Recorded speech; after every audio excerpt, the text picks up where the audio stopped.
300 কিলোরও বেশি গাঁজা নিয়ে পাচার করার সময় পুলিশের হাতে ধরা পড়ল এক যুবক। ঘটনাটি ঘটেছে পূর্ব মেদিনীপুর জেলার কোলাঘাট থানার সিনেমা মোড়ের কাছে।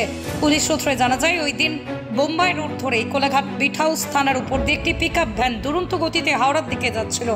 রাস্তার উপর ডাকা চেকিং করার সময় পিকআপ ভ্যানটি পুলিশের চোখে ধুলো দিয়ে পালানোর চেষ্টা করে। তারপরে কোলাঘাট বিট হাউস থানার পুলিশ গাড়িটিকে ঘিরে ফেলে। তারপরে কোলাঘাট থানায় নিয়ে এলে ড্রাইভারকে জিজ্ঞাসাবাদ করা হয়। জিজ্ঞাসাবাদের ভিত্তিতে স্বীকার করে গাড়িতে গাঁজা রয়েছে। তারপরে গাঁজা উদ্ধার হয়। পিকআপ ভ্যানের ড্রাইভারকে গ্রেপ্তার করা হয়েছে। পুলিশ সূত্রে আরও জানা যায়, ড্রাইভারের নাম মিলন মাইতি, বাড়ি ময়না থানা এলাকায়।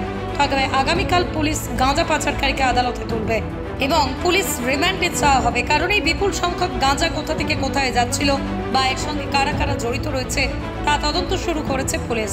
তবে এই ঘটনায় পুলিশ আধিকারিক কি বলছেন শুনুন। এখন খবর কোলাঘাট। উদ্ধার হয়েছে আপনার এই সিনেমা মোড়, ঠিক আছে। মানে সকালবেলা আমাদের লেট নাইট যে করে এমসি মোবাইল আর আরটি মোবাইল আমাদের এরিয়াতে ঘোরাঘুরি করে, যাতে আমরা কোনো ক্রাইম প্রিভেন্ট করতে পারি। তো সেটা মুভ করছিল, তখন একটা পিকআপ ভ্যান খুব স্পিডে ওদেরকে পার করে। তো সামহাও ওরা গাড়িটাকে চেজ করে ডিটেন করে ওকে ড্রাইভারকে জিজ্ঞাসাবাদ করার পর ওদের একটু সন্দেহ হয়। তখন ওরা গাড়িটা এখানে বিট হাউসে নিয়ে আসে।